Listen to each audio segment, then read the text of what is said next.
Hello everyone, I'm a broken robot. Ever since I was a younger model of robot, I've always enjoyed all forms of video games, from RPGs to side-scrollers, even the occasional online multiplayer. I've always been a big fan in some way, shape, or form of almost every genre of gaming. However, one genre I've never personally saw the appeal of was rhythm-based games. Existing since the early 90s as piano and keyboard tutorials and practice tools, by the early 2000s rhythm games had become not only their own genre with games like Parappa the Rapper and Dance Dance Revolution selling millions, but they also had their own dedicated fan bases. While I never got the appeal of the rhythm game genre, there was one franchise that for a short period in my life captivated my attention alongside most of America. Guitar Hero, developed by Red Octane who had partnered with Activision, was easily the most popular rhythm game franchise by a wide margin, with only copycats and spin-off titles ever coming even close to the sales numbers of titles like Guitar Hero and Guitar Hero World Tour. While Guitar Hero is often looked back on nostalgically, many people often forget just how hard the franchise fell off with overpriced spin-offs and lazy gimmicks firmly killing the franchise by 2015, with as of this video being made, Guitar Hero Live being Activision's official send-off for the franchise. But before we can give the Guitar Hero franchise a proper autopsy, let's go all the way back to the beginning. When Red Octane pitched the idea for Guitar Hero to Activision, they made it abundantly clear that they were inspired by the Guitar Freaks arcade game from Konami that had become very popular in Japanese arcades during the late 90s. The founders of Red Octane, a company that had been making rhythm-based games for some time now, wished to bring the same sort of experience to North America. They were successful in raising $1.75 million for the projects, but were turned down several times when trying to partner with larger game publishers, with EA and Sony famously turning down Red Octane's pitch for Guitar Hero. Eventually, a third-party company called Harmonix, an audio and music partner with Activision, was asked to step in and help with the project, and the company agreed to assist in developing the game in a joint three-way partnership. Once development started, the note patterns for songs were created by a Harmonix team, and they usually spent a day on each track. Software algorithms that assess the difficulty of songs and the quality of the note patterns created by the team were used as well and laid the framework that would be used in every single Guitar Hero game up until 2015. While the initial development for Guitar Hero was long, once it got off the ground, coding and polishing the game took significantly less time than other traditional games to develop, making the game moderately cheap for Activision to publish. In early 2005, when the first ads were being released, many corporate workers and lead developers at Activision were expecting a lukewarm to slightly invigorating release. Even though the developers at Red Octane saw the title as a passion project, many developers and workers at both Activision and Harmonix had little faith in the title, as by that point in the video game history timeline, rhythm titles were on the way out of popularity, and franchises like Dance Dance Revolution had significantly declining sales in 2004, which didn't translate well for Guitar Hero. Dance Dance Revolution sold a dance pad as an attachment for their title, that while at first was an interesting gimmick, it soon became an annoying extra cost that turned consumers off from the franchise. Guitar Hero famously required an extra controller attachment as well in the form of the now iconic Guitar Hero guitar controller. One final key flaw was that originally it was only released solely on the PlayStation 2, that by mid-2005 was in the latter half of its lifespan, with the PlayStation 3 and Xbox 360 releasing just a year later. While the odds were entirely stacked up against Guitar Hero, to everyone's surprise, the title was a breakout success. By December of 2007, Activision had sold nearly 1.5 million copies and made $45 million in gross sales off the franchise. Overnight, Activision greenlit a sequel, and in November of 2006, Guitar Hero 2 released for the Xbox 360 and the PlayStation 2. The game, like its predecessor, was wildly successful and sold over 3 million copies worldwide. This is likely due in no small part to the varied song list that spans nearly all genres of rock history.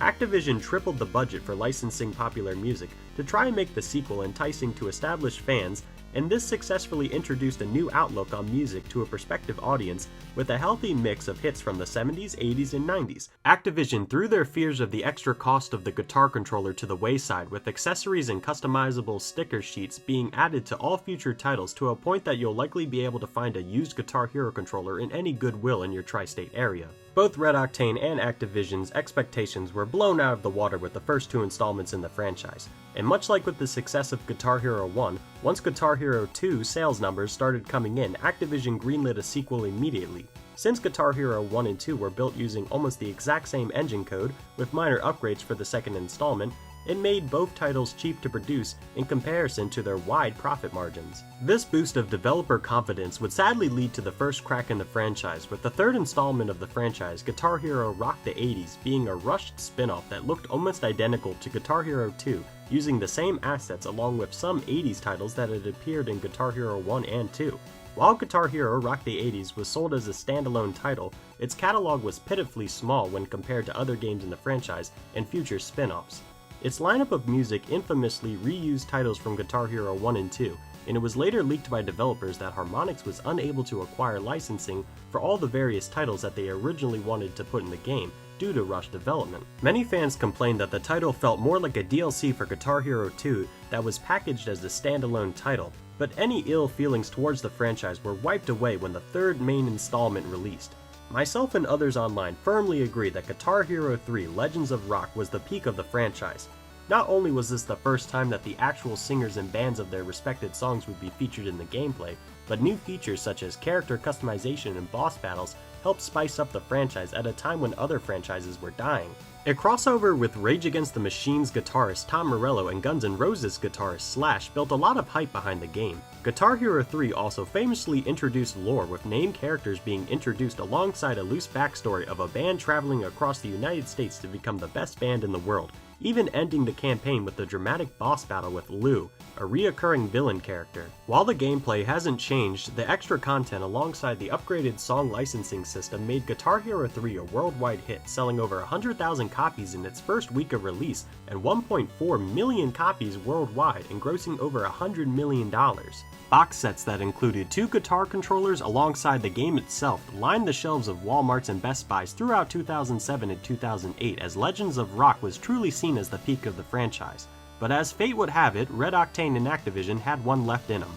After an unsuccessful DS spin-off that required users to spend an extra $30 for what was basically an overcomplicated ABXY button, and an unremarkable spin-off game that had solely Aerosmith songs, Red Octane returned to its roots when releasing the fourth main title in the franchise, Guitar Hero World Tour, on October 26, 2008.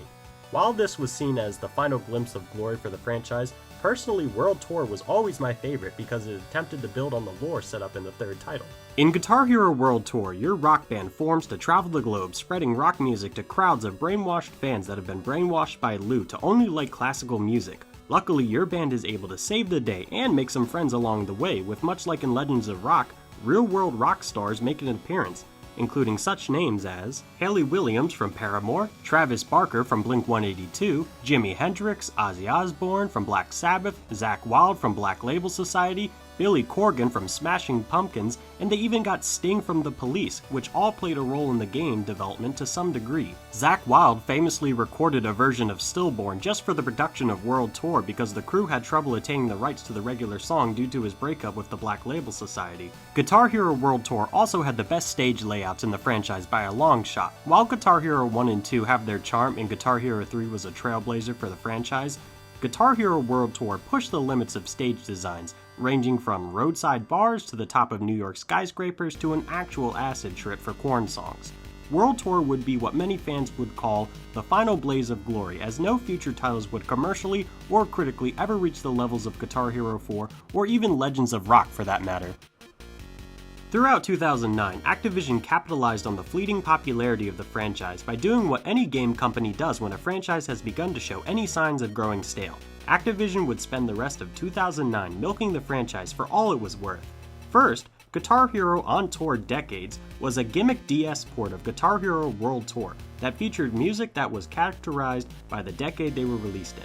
Activision also started releasing Guitar Hero arcade machines that allowed you and your friends to pretend to be rock stars out in public and truly showed just how popular the franchise was at its peak, with a handful of Guitar Hero arcade machines still being found across America to this day. Later that month, Guitar Hero World Tour Modern Hits was another DS spin-off that featured a new controller attachment that was compatible with the DSi and featured hits from the early 2000s, but in all honesty, like all DS spin-offs for the franchise, it was really nothing to write home about.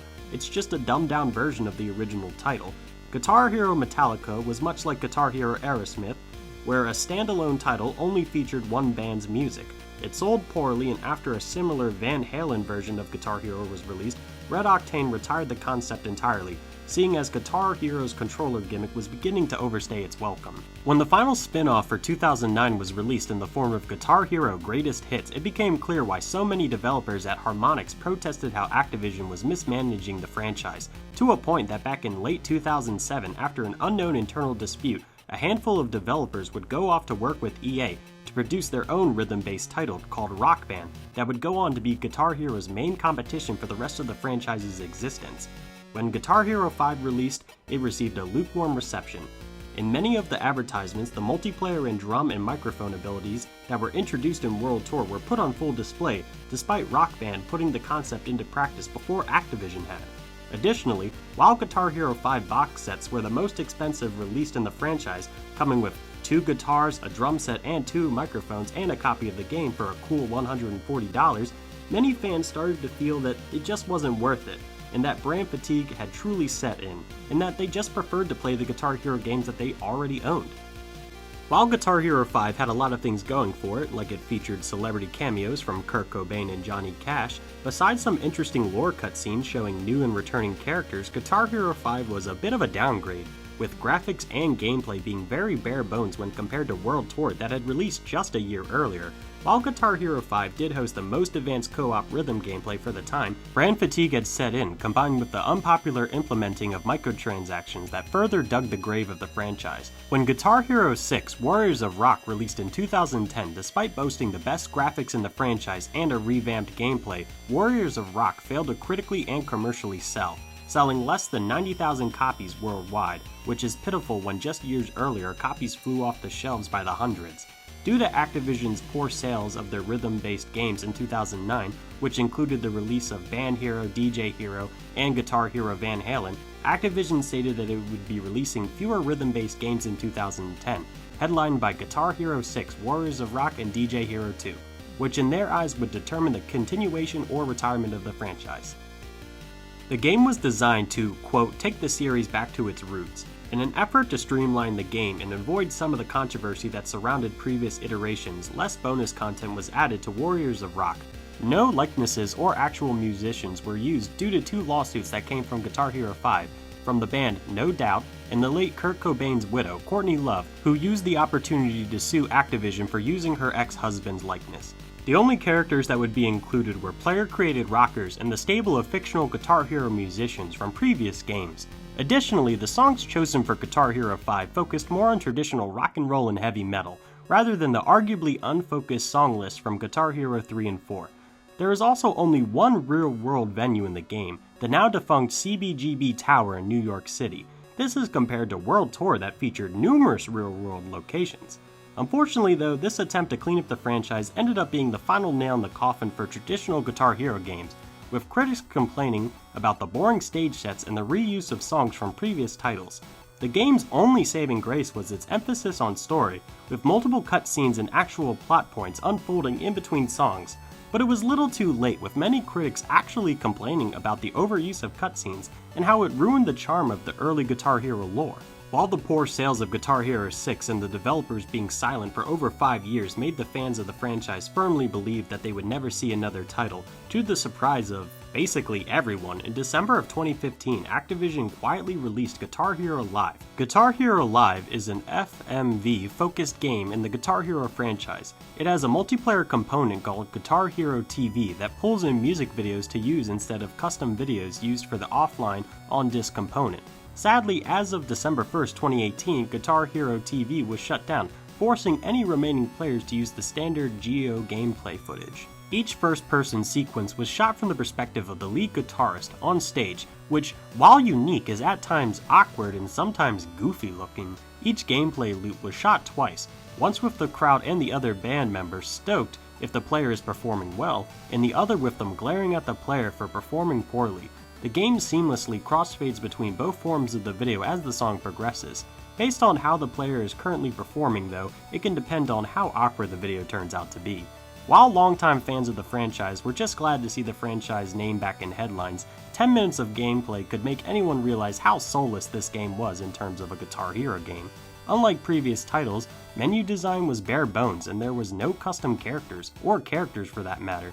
Guitar Hero Live also infamously featured music from the mid-2010s that, well, hasn't aged well, to put it bluntly. Most people aren't exactly climbing over each other to see Arctic monkeys like it's 2016. It was later revealed to fans that the game was made on a paper-thin budget for the sole purpose of being pushed out on the market around the same time that Rock Band was attempting to make its big comeback with its 4th installment. Ironically enough though, Rock Band 4 received praise for giving a fresh take on guitar-based rhythm games, but most modders and die-hard fans of Guitar Hero are already using emulators to play custom song levels, meaning that Guitar Hero Live really only appealed to the small population of consumers that were nostalgic towards the title and didn't bother to realize that Guitar Hero Live was nothing like its predecessors. Guitar Hero Live is a symptom of a fact I'm sure most of you in the audience already know if you've played any guitar-based rhythm games in the past, I don't know, decade. While Activision tried to expand and push the franchise hard, average consumers only needed 1 or maybe 2 games if they really liked them. Growing up when the Guitar Hero franchise was first coming out made me realize that while everybody I knew at least owned 1 copy of Guitar Hero, and most friends that I have now have an old Guitar Hero controller in their basement somewhere, the average consumer didn't want more than 1 copy. If Activision had played their cards right and spaced out titles, allowing more time for Red Octane and Harmonix to develop the story, cutscenes, and bonus content for the games, Guitar Hero could have potentially still be relevant to this day if brand fatigue didn't set in so quickly. Also, if Activision hadn't mismanaged the franchise, Harmonix developers wouldn't have left the team to go work for EA and start Rock Band, the main competition for the franchise. While Activision potentially could have had a monopoly on the rhythm-based console market, they let their own greed tarnish the franchise's reputation and the quality while it was still in motion. But what do you guys think? Do you think I put too much stock in Guitar Hero 3 and 4, or did the Guitar Hero franchise truly fall off with its final few titles? Leave a comment down below, let me know what you guys think about the Guitar Hero franchise and what your favorite title is from the franchise as a whole. If you've stuck around this long, why not take a moment to like and subscribe? If you like this video, it lets me know that you guys want more content, and it helps me out personally in the YouTube algorithm. Also, if you haven't already, please take a moment to subscribe. If you subscribe, you won't miss my future video essays, game reviews, and commentary videos on whatever topic of the week has piqued my interest. Thank you guys so much for watching. I apologize if my voice sounds a little weird in this video. I'm coming off a bit of a cold. Promise that I had originally posted on Sunday and it is now Monday. But, you know, we reap what we sow. But anyway, with that being said, I hope you all have a great day, go listen to some great music, and stay cool.